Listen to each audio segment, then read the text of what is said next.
বিসমিল্লাহির রহমানির রহিম। সবাইকে আসসালামু আলাইকুম রহমতুল্লাহি ওয়া বারাকাতুহু।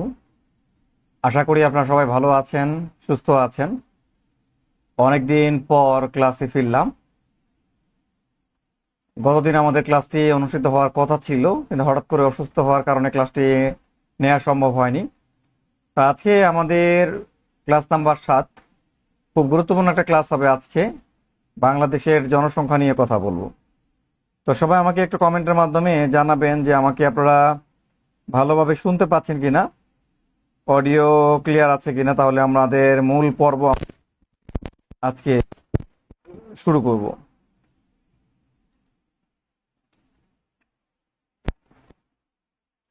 আচ্ছা, বাংলাদেশের জনসংখ্যা নিয়ে আমাদের বেসিক কিছু কথাবার্তা, এগুলো আমাদের মনে রাখতে হবে। এগুলো ভাইভাতে অনেক সময় প্রশ্ন হয়।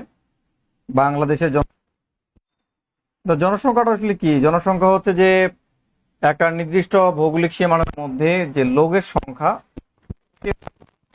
জনসংখ্যা। জনসংখ্যাটা কি? জনসংখ্যাটা হচ্ছে যে একটা লোকজন। আর জনসংখ্যা সমাজবিজ্ঞান এবং জীববিজ্ঞান এর একটি পঠিত বিষয়। তাহলে কোনো নির্দিষ্ট এলাকার বা ভৌগোলিক অবস্থানে জীব প্রজাতির অবস্থানটা হচ্ছে মূলত জনসংখ্যা। আর এখানে ম্যালথাসের তত্ত্বটা আপনাদের জন্য ইম্পর্টেন্ট। ম্যালথাস একজন ইংল্যান্ডের অর্থনীতিবিদ। ম্যালথাস, এই ম্যালথাস তিনি মূলত কি বলেছিলেন? ম্যালথাস বলেছিলেন যে খাদ্য উৎপাদন বাড়ে গাণিতিকভাবে এবং জনসংখ্যা বাড়ে জ্যামিতিকভাবে। মানে খাদ্য উৎপাদন বাড়ে হলো 1, 2, 3, 4, 5, সেভাবে গাণিতিক ভাবে খাদ্য উৎপাদন বৃদ্ধি পায়, কিন্তু জনসংখ্যা বৃদ্ধি পায় জ্যামিতিক ভাবে। 2 হলে 4 হয়, 4 হলে 16 হয়, এইভাবে জ্যামিতিক মানে বর্গ আকারে জনসংখ্যা বৃদ্ধি পায়। এই ম্যালথাস তিনি মূলত একজন ইংল্যান্ডের অর্থনীতিবিদ বা ধর্মযাজক ছিলেন। ম্যালথাস ছিলেন কি একজন ইংল্যান্ডের অর্থনীতিবিদ ও ধর্মযাজক ছিলেন। তার রচিত গ্রন্থের নাম হচ্ছে an essay on principal of populations. এই রচনাটা মনে রাখবেন, তার গ্রন্থের নাম হলো an essay on the principal of population. তার রবার্ট ম্যালথাসের গ্রন্থের নাম কি? তার গ্রন্থের নাম হলো an essay on the principal of populations. এই গ্রন্থে তিনি মূলত বলেছিলেন যে খাদ্য উৎপাদন বাড়ে আমাদের গাণিতিকভাবে এবং জনসংখ্যা বাড়ে সেটা হলো আমাদের জ্যামিতিকভাবে। এটি হলো মূলত ম্যালথাসের তত্ত্ব। ম্যালথাসের তত্ত্ব। তাহলে ম্যালথাস কি বলেছিলেন? ম্যালথাস বলেছিলেন খাদ্য উৎপাদন বাড়ে গাণিতিকভাবে এবং জনসংখ্যা বৃদ্ধি হয় জ্যামিতিকভাবে।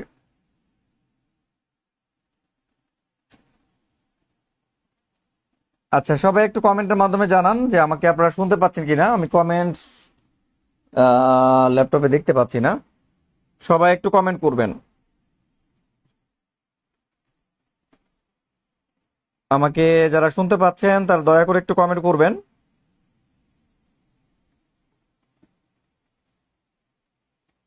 অডিও ক্লিয়ার আছে কিনা যারা শুনতে পাচ্ছেন তারা দয়া করে একটু কমেন্ট করবেন। আচ্ছা, আমাদের অডিও সম্ভবত ক্লিয়ার আছে।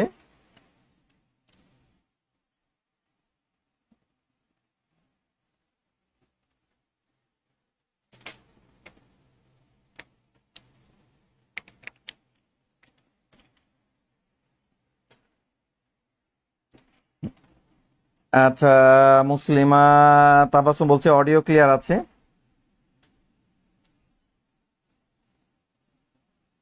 আচ্ছা, খনিজ পানির মতো ক্লিয়ার, তাই নাকি? পানির মতো ক্লিয়ার আছে। আচ্ছা, ঠিক আছে। ইসরাত জাহান ইতিও বলেছেন ক্লিয়ার আছে। আচ্ছা, ম্যালথাসের তত্ত্বটা আসলে বুঝতে পেরেছেন আপনারা। এখন আমাদের বাংলাদেশের জনসংখ্যার চিত্রটা কি? বাংলাদেশের জনসংখ্যার চিত্র যদি বলা হয় 1971 সালে বাংলাদেশের জনসংখ্যা কত ছিল? আমাদের যখন দেশ স্বাধীন হয় তখন আমাদের জনসংখ্যা ছিল কত? 7 কোটি। 7 কোটি জনসংখ্যা ছিল। বাংলাদেশে যখন 1971 সাল, তখন বাংলাদেশের জনসংখ্যা ছিল 7 কোটি। আর আগামী 2050 সালে বাংলাদেশের জনসংখ্যা হবে কত? 21 কোটি 86 কোটি। 21.86 কোটি 2050 সালে। 2050 সালে জনসংখ্যা হবে আমাদের সম্ভাব্য 21.86 কোটি। আর 1976 সালে জাতীয় জনসংখ্যা নীতি পেশ করা হয়। যদি বলে বাংলাদেশের কবে জনসংখ্যা নীতি পেশ করা হয়? 1976 সালে। জনসংখ্যা নীতিটা কি? জনসংখ্যা নীতি হলো যে আমাদের একটা দেশের কিভাবে জনসংখ্যা বৃদ্ধির হারটাকে কমানো যায়, এই জন্য যেই নীতিমালা গ্রহণ করা হয় সেটা মূলত জনসংখ্যা নীতি। তা আমাদের প্রথম জনসংখ্যা নীতি প্রণয়ন করা হয়েছিল 1976 সালে। যদি বলে বাংলাদেশের প্রথম জনসংখ্যা নীতি প্রণয়ন করা হয় কবে? 1976 সালে। আর এই নীতিতে জনসংখ্যাকে বাংলাদেশের 1 নম্বর সমস্যা হিসেবে চিহ্নিত করা হয়েছিল।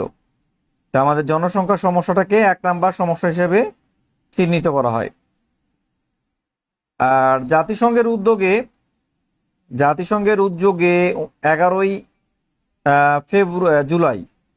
11ই জুলাই হলো আন্তর্জাতিক জনসংখ্যা দিবস পালিত হয়। যদি বলা হয় যে আন্তর্জাতিক জনসংখ্যা দিবস কবে পালিত হয়, তা হলো 11ই জুলাই আন্তর্জাতিক জনসংখ্যা দিবস পালিত হয়। কত? 11 জুলাই। আর আমাদের জাতীয় জনসংখ্যা দিবস কবে? 2 ফেব্রুয়ারি। এই দুটি তথ্য চাকরি পরীক্ষার জন্য, বিশেষ করে প্রাইমারির জন্য খুবই গুরুত্বপূর্ণ।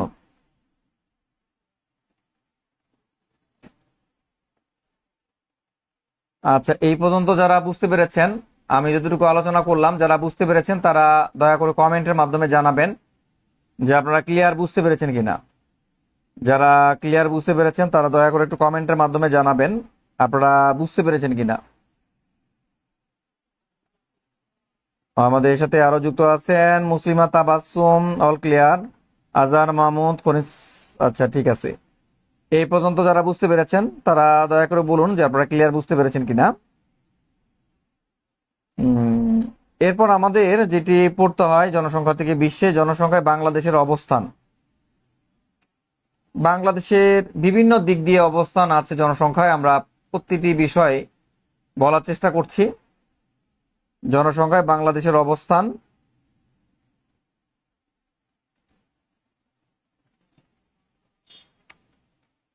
বাংলাদেশের অবস্থান যদি বলা হয় জনসংখ্যায় বিশ্বে বাংলাদেশের অবস্থান কত? অষ্টম। বাংলাদেশের অবস্থান হচ্ছে অষ্টম। আর বিশ্বে জনসংখ্যায় প্রথম হচ্ছে ভারত। জনসংখ্যার দিক দিয়ে সবচেয়ে বেশি যে দেশে আছে তা হলো ভারত। আগে চীনে ছিল, বাট চীনকে টপকে এখন জনসংখ্যায় শীর্ষ দেশ হয়েছে ভারত। আর বাংলাদেশ হচ্ছে বিশ্বে অষ্টম। আর এদিকে জনসংখ্যার দিক দিয়ে এশিয়ায় বাংলাদেশের অবস্থান কততম? এশিয়ায় বাংলাদেশের অবস্থান পঞ্চম। আর এশিয়ায় আবার অবস্থান প্রথম হচ্ছে ভারত। এশিয়ায়ও ভারত।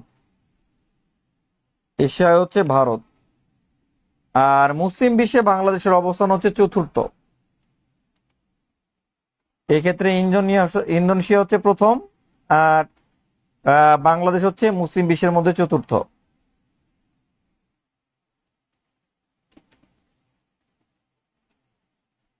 আর সার্কভুক্ত দেশগুলোর মধ্যে বাংলাদেশের অবস্থান কততম? তৃতীয়।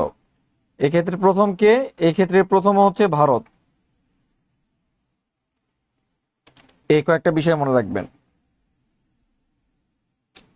আর অর্থনৈতিক সমীক্ষা থেকে আমাদের যে রিপোর্টগুলো পড়তে হয়, বেশি একটা না, অল্প কিছু রিপোর্ট আছে এখানে, এগুলো পড়বেন আপনারা। আমাদের অর্থনৈতিক সমীক্ষা 2025-এরটা এখনো বের হয় নাই, 24-এর হিসাব আমরা দিচ্ছি। যখন 25-এরটা বের হবে আপনারা আপডেট করে নেবেন। 25-এরটা এখনো বের হয় নাই, আমরা সর্বশেষটা দেওয়ার চেষ্টা করছি। আচ্ছা, যদি বলা হয় বাংলাদেশের জনসংখ্যা কত বর্তমান, আমাদের 2024-এর অর্থনৈতিক সমীক্ষা অনুযায়ী বর্তমান বাংলাদেশের জনসংখ্যা হলো 17,15,09,000। এটা হচ্ছে বর্তমান বাংলাদেশের জনসংখ্যা। এটি হচ্ছে বাংলাদেশের জনসংখ্যা। আজহার মাহমুদ, দক্ষিণ এশিয়ায় কততম এটি যদি আসে, আমরা তো পড়লাম দক্ষিণ এশিয়ায়, দক্ষিণ এশিয়া বাংলাদেশ তৃতীয়। দক্ষিণ এশিয়া বাংলাদেশ তৃতীয়। প্রথম হচ্ছে ইন্ডিয়া, তারপর হচ্ছে পাকিস্তান, তৃতীয় হচ্ছে আমরা। দক্ষিণ এশিয়া, হ্যাঁ, আজহার মাহমুদ খুব ভালো একটা প্রশ্ন করেছেন। আর জনসংখ্যা বৃদ্ধির হার কত? 1.33%। বর্তমান জনসংখ্যা বৃদ্ধির হার, জনসংখ্যার বৃদ্ধির হার কত? 1.33%। মানে জনসংখ্যার বৃদ্ধির হার হলো যে গত বছর কত জনসংখ্যা ছিল, এই বছর কত, তার যে ডিফারেন্স, এর হারটা হলো জনসংখ্যা বৃদ্ধির হার। আমাদের ঘনত্ব কত? প্রতি বর্গ কিলোমিটারে 1171 জন বসবাস করে। এটা হলো আমাদের জনসংখ্যার ঘনত্ব। পুরুষ ও মহিলার অনুপাত, এটি ভেরি ভেরি ইম্পর্টেন্ট, একাধিকবার পরীক্ষায় এসেছিল, আগামী তো ইনশাল্লাহ আপনাদের জন্য ইম্পর্টেন্ট। পুরুষ ও মহিলার অনুপাত, পুরুষ হচ্ছে আমাদের কত? 96.3%, 100 জনের মধ্যে। আর নারী হলো 100 জন। তাহলে আমাদের নারী হলো 100 জন আর পুরুষ হলো কত? 96.3। এটা হলো আমাদের পুরুষ এবং নারীদের অনুপাত। আর এদিকে প্রত্যাশিত গড় আয়ুকাল, প্রত্যাশিত গড় আয়ুকাল পুরুষের এভারেজ হচ্ছে আমাদের 72.3। গড় আয়ুকাল 72.3, পুরুষ এক্ষেত্রে হচ্ছে 70.8 এবং নারী হচ্ছে 73.8। আর সাক্ষরতার হার কত? 77.9। সাক্ষরতা বলতে যেটা আমরা বুঝি যে জনগণ, লোকজনের যে দস্তখতের পরিবর্তে নিজের নাম লেখাটা, এটি হচ্ছে সাক্ষরতা। এরপর দেখবেন জনসংখ্যা বিষয়ক আমাদের একটি প্রতিষ্ঠান আছে। জনসংখ্যা বিষয়ক প্রতিষ্ঠানটার নাম হলো নিপোর্ট। জনসংখ্যা বিষয়ক প্রতিষ্ঠানের নাম কি? নিপোর্ট। নিপোর্ট কি? জনসংখ্যা বিষয়ক গবেষণা প্রতিষ্ঠান। এর পূর্ণরূপ কি? National Institute of Population Research and Training. National Institute of Population Research and Training, NIPORT. নিপোর্টের পূর্ণরূপ কি? National Institute of Population Research and Training. এর পূর্ণরূপ হচ্ছে National Institute of Population Research and Training, নিপোর্টের পূর্ণরূপ। আর এর প্রতিষ্ঠাকাল কবে? 1977 সালে প্রতিষ্ঠিত হয়েছিল।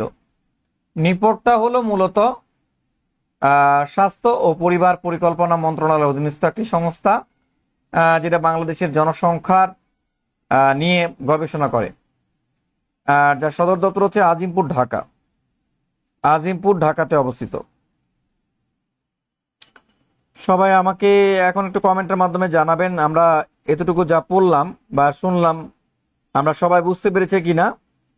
সবাই ঝটপট একটু কমেন্ট করবেন, দ্রুত সবাই ঝটপট একটু কমেন্ট করবেন যে এই পর্যন্ত আমরা যতটুকু পড়েছি আমরা কি সবাই বুঝতে পেরেছি কিনা। সবাই আপনারা বুঝতে পেরেছেন কিনা?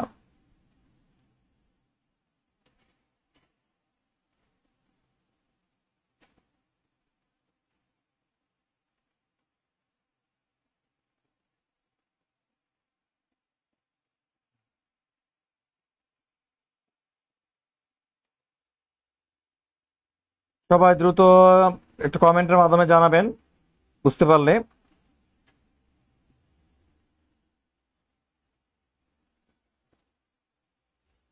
পরশ পাথর জি ক্লিয়ার, মুসলিমা তাবাসসুম জি ক্লিয়ার, সালমান মোহাম্মদ মিহির জি ক্লিয়ার, জি বুঝতে পেরেছেন।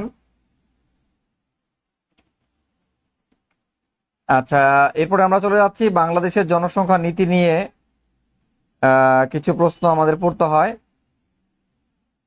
বাংলাদেশের জনসংখ্যা নীতি,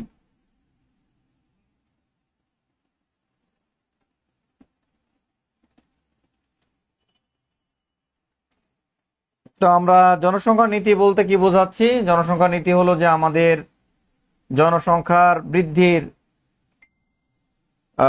জন্য আমরা যেটা করতে পারি, জনসংখ্যার যে আমরা বৃদ্ধির রোধ করার জন্য যে পরিকল্পনা গ্রহণ করি সেগুলো হচ্ছে আমাদের জনসংখ্যা নীতি। আর আমাদের এই পর্যন্ত জনসংখ্যা নীতি প্রণয়ন করা হয়েছে 2টি। যদি বলা হয় যে বাংলাদেশের জনসংখ্যা নীতি প্রণয়ন করা হয়েছে কয়টি? 2টি। একটা করা হয়েছিল 1976 সালে, প্রথম করা হয়েছিল। এই জনসংখ্যা নীতিটা বাস্তবায়ন হয়েছিল বা অনুমোদিত হয়েছিল 2008 সালে।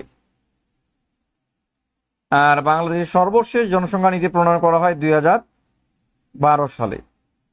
তাহলে আমাদের যদি বলা হয় যে জনসংখ্যা নীতি এই পর্যন্ত কয়টা প্রণয়ন করা হয়েছে? 2টি করা হয়েছে।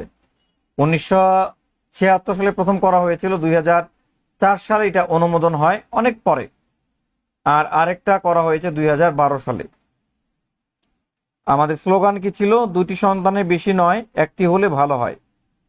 2টি সন্তানের বেশি নয়, একটি হলে ভালো হয়। এটা আমাদের জনসংখ্যা নীতি 2012 সালের স্লোগান ছিল।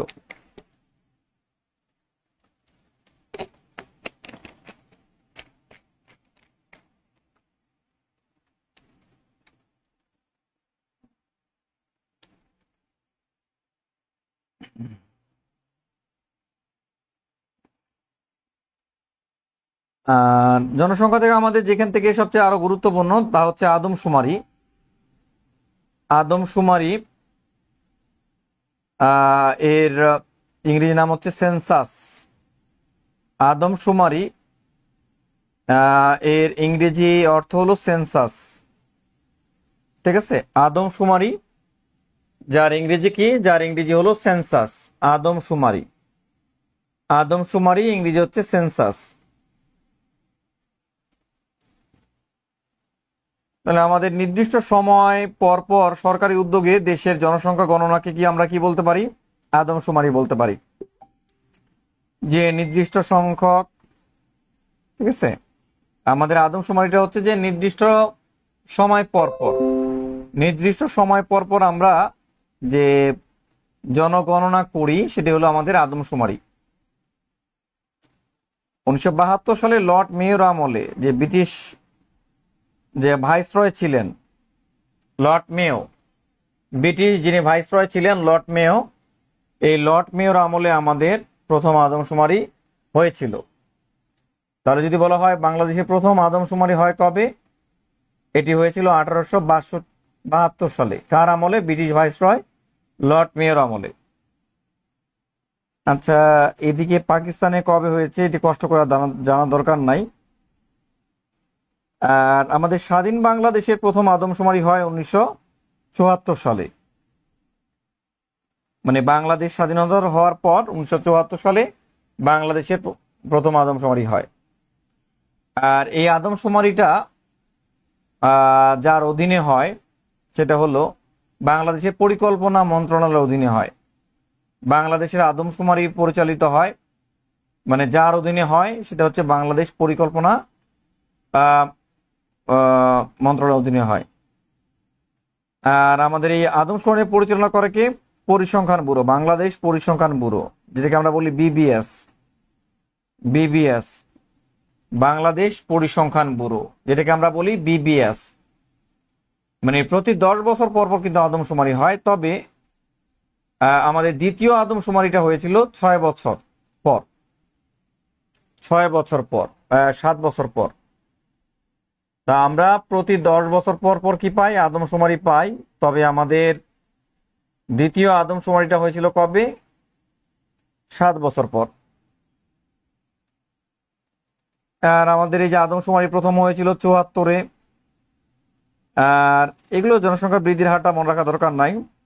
দ্বিতীয়টা 7 বছর পর হয়েছিল 1981 সালে।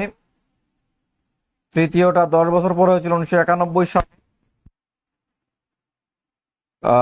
চতুর্থটা হয়েছিল আমাদের 2001 সালে। আমাদের 2011 সালে। আর আমাদের ষষ্ঠটা হয়েছিল কবে? আমাদের ষষ্ঠ আদমশুমারি হয়, যদি বলি ষষ্ঠ আদমশুমারি হয় কবে, ষষ্ঠ আদমশুমারিটা হয় কবে, ষষ্ঠ আদমশুমারি হয় এটি 2022 সালে। 2021 সালে হওয়ার কথা ছিল, এটি হয় 2022 সালে। 2022 সালে, 2022 সালে। আচ্ছা, 2022 সালে স্যার 150 টাকায় আপনার বইটা পাওয়া যাচ্ছে, সেই বইটা থেকে কি এই ক্লাসগুলো নিচ্ছেন? হ্যাঁ হ্যাঁ, ওইখানেও আছে, আমি ওইখান থেকে অনেক শর্টকাট করে দিয়েছি। আপনারা যারা বিস্তারিত আরো বেশি পড়তে চান সেখান থেকে পড়তে পারেন, কারণ ভাইবার সময় অনেক পড়া পড়তে হয়, তারা নিয়েছেন তারা লাভবান হবেন। তো আমাদের ষষ্ঠ আদমশুমারিটা মনে রাখবেন, ষষ্ঠ আদমশুমারি তারিখটা মনে রাখবেন। এটা হয়েছিল কবে? আমাদের 15 থেকে 21 জুন 2022 সালে হয়েছিল আমাদের ষষ্ঠ আদমশুমারি। ষষ্ঠ আদমশুমারিটা হয় কবে? 15 থেকে 21 জুন 2022 সালে হয়। 21 সালে হওয়ার কথা ছিল, কিন্তু কোভিডের কারণে সেটা হয়নি। আর আমাদের ষষ্ঠ আদমশুমারির নাম কি ছিল? এর নাম ছিল জনশুমারি ও গৃহগণনা। জনশুমারি ও গৃহগণনা।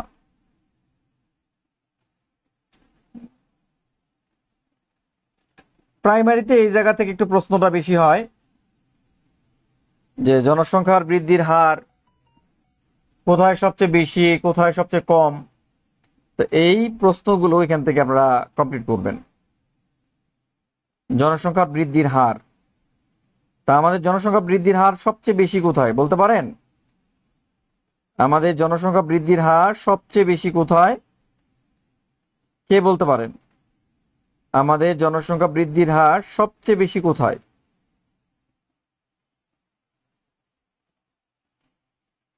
আমাদের জনসংখ্যা বৃদ্ধির হার সবচেয়ে বেশি কোথায় যদি আমরা বলি, জনসংখ্যা বৃদ্ধির হার সবচেয়ে বেশি আমাদের ঢাকা বিভাগে বেশি।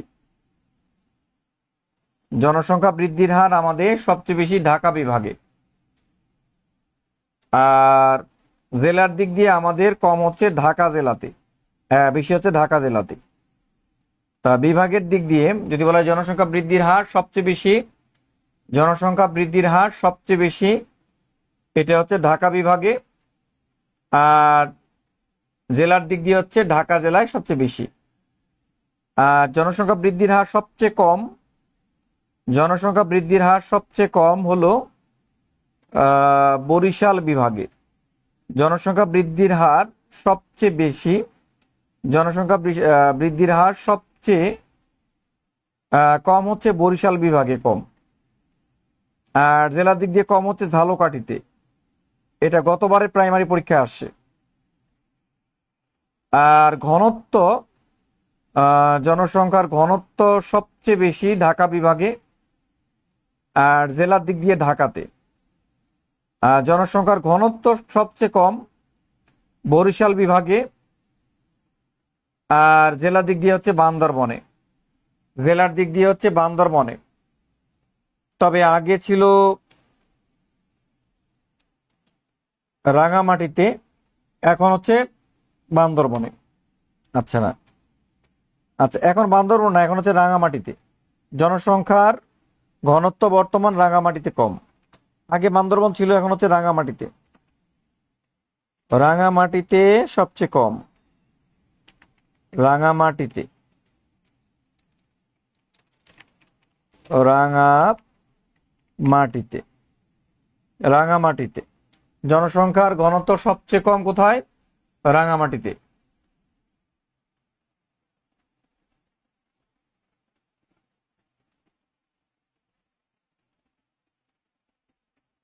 আচ্ছা, আমরা চলে যাচ্ছি জনসংখ্যায় বাংলাদেশের ক্ষুদ্রতম,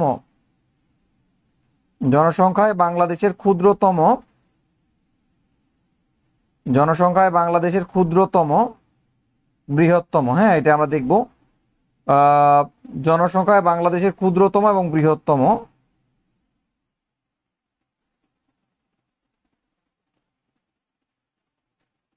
জনসংখ্যায় বাংলাদেশের ক্ষুদ্রতম এবং বৃহত্তম। স্যার এগুলো কি আমরা লিখে নোট করে পড়বো নাকি বই থেকে পড়লে হবে?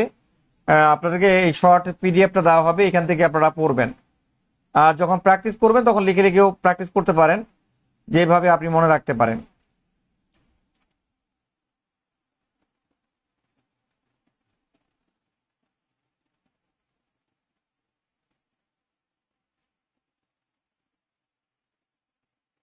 তা বাংলাদেশে জনসংখ্যায় বাংলাদেশে ক্ষুদ্রতম আর বৃহত্তম।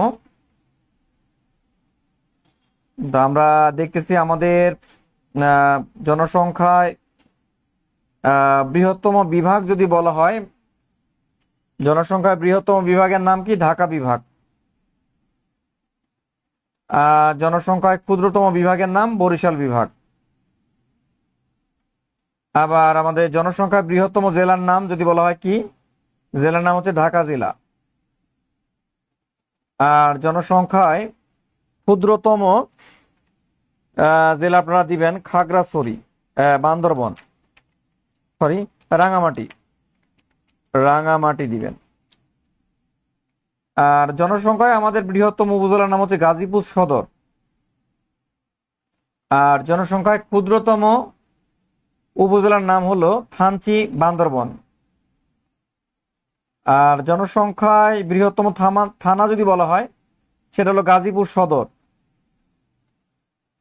আর জনসংখ্যায় ক্ষুদ্রতম থানা যদি বলা হয়, বিমানবন্দর ঢাকা।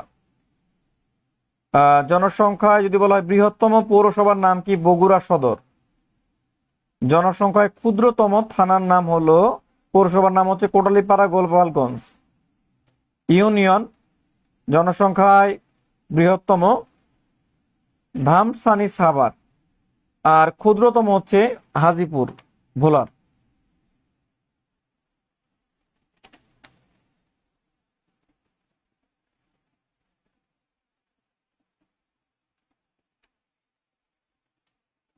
আচ্ছা, এই পর্যন্ত কি আপনারা বুঝতে পারলে সবাই একটু কমেন্টের মাধ্যমে জানাবেন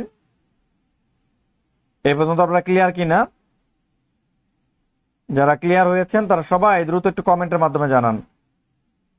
একটু কমেন্ট করলে কিন্তু আপনাদের মনোযোগ বাড়বে। আপনারা যারা ক্লাসটি দেখছেন একটু কমেন্ট, হাই হ্যালোর সাথে থাকেন, তাহলে কিন্তু অনেক কিছু আপনাদের মধ্যে বোধগম্য হবে।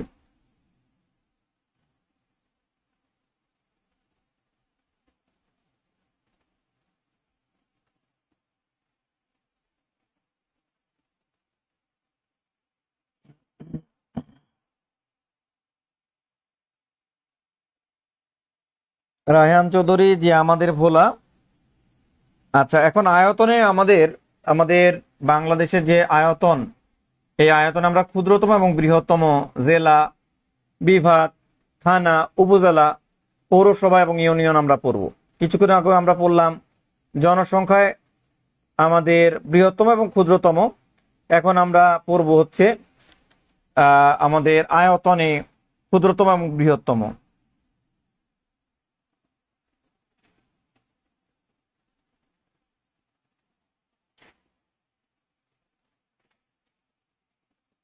আমাদের প্রশাসনিক স্তর যদি বলা হয় আয়তনে বৃহত্তম বিভাগের নাম কি? চট্টগ্রাম। আয়তনে বৃহত্তম বিভাগের নাম চট্টগ্রাম বিভাগ। আর আয়তনে ক্ষুদ্রতম বিভাগের নাম হচ্ছে ময়মনসিংহ বিভাগ।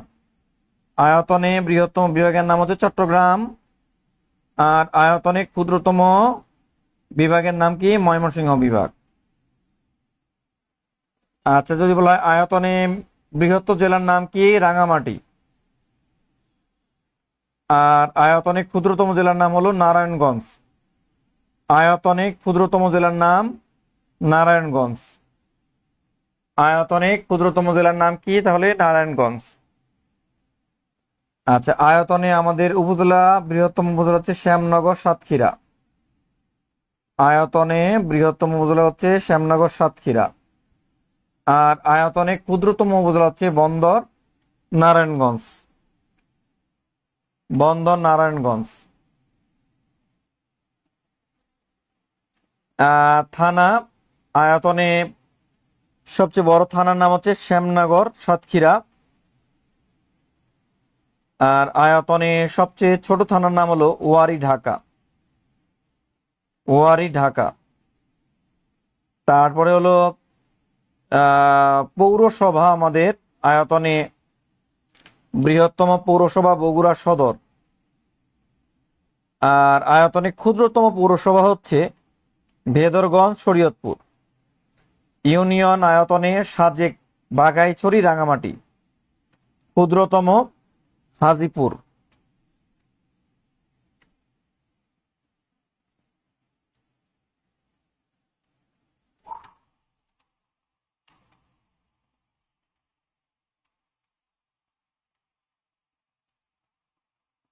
শিশু অধিকার নিয়ে যদি আমরা একটু পড়ি, শিশুদের অধিকার সম্পর্কিত যে আন্তর্জাতিক দলিল সেটা হলো মূলত শিশু অধিকার।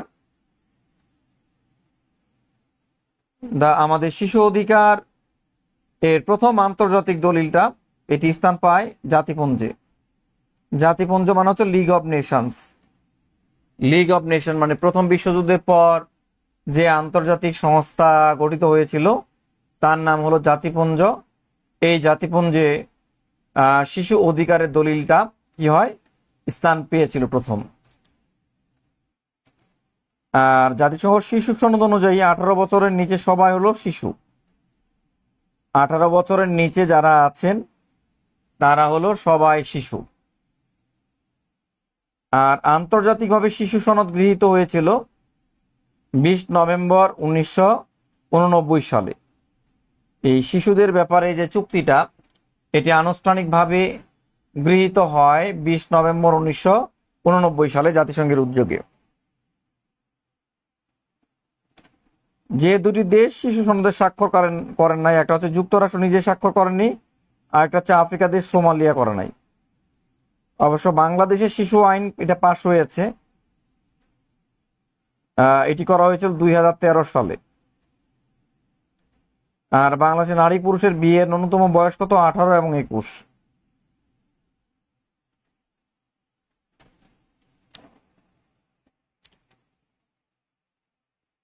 আচ্ছা, নারীর প্রতি সকল প্রকার বৈষম্য দূরীকরণের জন্য জাতিসংঘের উদ্যোগে একটি সনদ স্বাক্ষরিত হয়, যেটাকে আমরা বলি সিডো সনদ। যেটাকে আমরা কি বলি, সিডো সনদ। এটি মূলত জাতিসংঘের উদ্যোগে হয়েছিল যে নারীর প্রতি সকল ধরনের বৈষম্য করা যাবে না। ঠিক আছে, এই নারীর প্রতি কোনো ধরনের বৈষম্য করা যাবে না। তাহলে যেই সনদটা জাতিসংঘের উদ্যোগে হয়েছিল সেটির নাম হলো সিডো সনদ। সিডো সনদ আমরা যদি ইংরেজিতে ফুল মিনিং করি তাহলে হচ্ছে convention on the elimination. CEDAW সনদের পুনরূপ হচ্ছে convention on the elimination discrimination of all forms against women. এটা হচ্ছে সিডো সনদ, যে নারীর প্রতি সকল ধরনের কি বৈষম্য বিলাপ করা। আর এই সনদটি করা হয়েছিল কবে, এটি 1981 সালে এটি কার্যকর হয়। স্বাক্ষরিত হয় কবে, 1979 সালে, বাট এটি কার্যকর হয়েছিল 1981 সালে।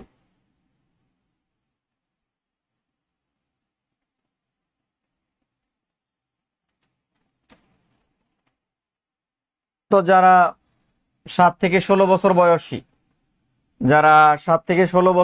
তারা হচ্ছে শিশু। তারা যদি কোনো অপরাধ করে, যদি দেশের কোনো আইন ভঙ্গ করে, তাহলে সেই অপরাধটা হবে শিশু কিশোর অপরাধ। যারা 7 থেকে 16 বছর বয়সী তারা যদি দেশের কোনো শৃঙ্খলা ভঙ্গ করে তাহলে সেটা হবে কিশোর অপরাধ।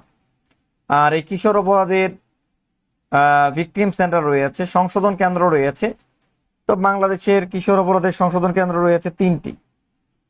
বাংলাদেশের শিশু কিশোর অপরাধের সেন্টার রয়েছে কয়টি, 3টি কেন্দ্র রয়েছে।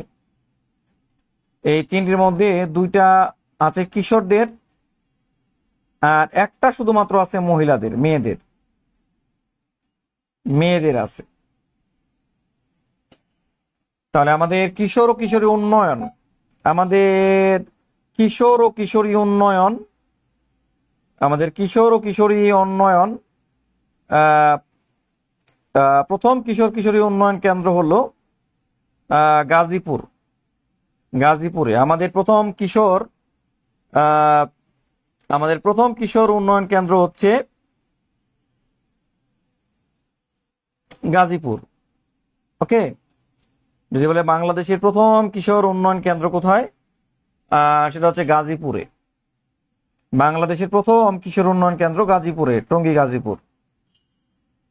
আর জাতীয় কিশোর উন্নয়ন কেন্দ্রের আরেকটা আছে, সেটা হচ্ছে পুলেরহাট যশোরে। কিশোরদের জন্য আরেকটা আছে পুলেরহাট যশোরে। আর একমাত্র কিশোরী উন্নয়ন কেন্দ্র যেটা হচ্ছে কোনাবাড়ি গাজীপুর।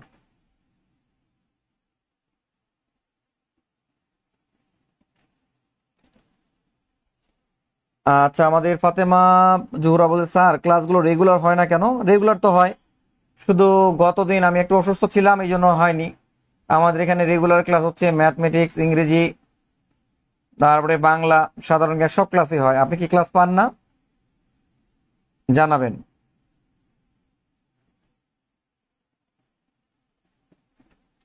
আচ্ছা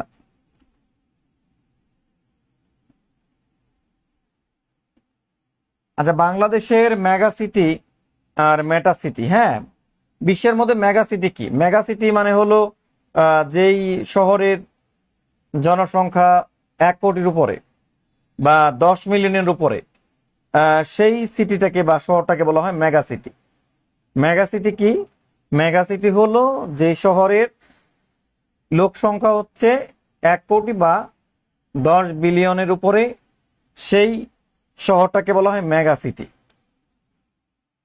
আর মেগা সিটি হওয়ার বৈশিষ্ট্য হচ্ছে যে প্রতি বর্গ কিলোমিটারে প্রায় 2,000 মানুষ বসবাস করবে। কিশোর ও কিশোরী উন্নয়ন বলতে কি বোঝাচ্ছে? আসলে আমাদের মাওলানা মোহাম্মদ সিদ্দিকুর রহমান বলছে, কিশোর কিশোরীরা যদি অপরাধ করে তাহলে তাদের ফৌজদারি আদালতে, বাংলাদেশের আদালতে তাদের বিচার না হয়ে তাদেরকে ভিকটিম সেন্টারে পাঠানো হবে। সেখানে তাদের রাখা হবে, তাদের নৈতিক উন্নয়নের জন্য, তাদের সংশোধনের জন্য কাজ করা হবে। সেটি হলো মূলত কিশোর কিশোরী সংশোধন উন্নয়ন কেন্দ্র। আমাদের বর্তমান মেগা সিটি আছে কয়টি? 28টি। বর্তমান মেগা সিটি আছে কয়টি? 28টি। আর বিশ্বের মধ্যে সবচেয়ে বড় মেগা সিটির নাম হচ্ছে টোকিও। বিশ্বের মধ্যে জাপানে যে টোকিও, এটি হলো বিশ্বের মধ্যে সবচেয়ে বড় মেগা সিটি। বিশ্বের মধ্যে সবচেয়ে বড় মেগা সিটি। আর ঢাকার অবস্থান তাহলে কত? ঢাকার অবস্থান হচ্ছে নবম। ঢাকার অবস্থান হচ্ছে নবম। তা মেগা সিটিটা কি?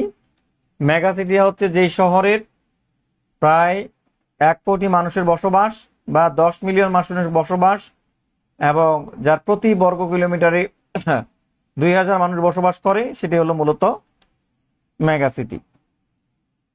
আর মেটা সিটিটা কি?